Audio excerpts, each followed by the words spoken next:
muchachos, tranquilidad, gente, tranquilidad. Lo principal, estoy tranquilo, muchachos. En un momento muy justo, es de la realidad y bueno, pero si dejan todo como lo dejaron hoy.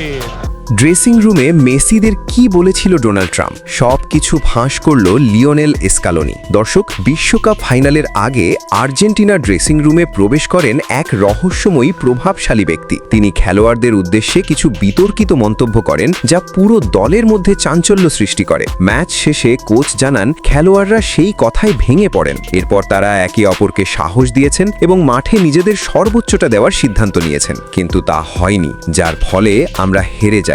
অধিনায়ক মেসিও সবাইকে শান্ত থাকতে বলেন এবং মনে করিয়ে দেন যে ফুটবলের জবাব ফুটবলের মাঠেই দিতে হয়। শেষ পর্যন্ত ম্যাচের ফল যাই হোক না কেন, আর্জেন্টিনা দল ঐক্যবদ্ধ থেকে শেষ মুহূর্ত পর্যন্ত লড়াই চালিয়ে যায়। তবে এবার ম্যাচ শেষে ডোনাল্ড ট্রাম্প ও ফিফার ষড়যন্ত্রের সবকিছু ফাঁস করল আর্জেন্টিনার হেড কোচ লিওনেল স্কালোনি। লাইভে তিনি বলেন, স্পেনের সাথে ম্যাচ না হারলে আমাদেরকে মেরে ফেলার হুমকি দিয়েছিল ফিফার প্রেসিডেন্ট ও ডোনাল্ড ট্রাম্প, যার জন্য ম্যাচের আগেই আমাদের মনোবল ভেঙে গিয়েছিল। দর্শক, আপনার মতে এই পরাজয়ের পর আর্জেন্টিনা কি আরও শক্তিশালী হয়ে ফিরতে পারবে? কমেন্টে আপনার মতামত জানান।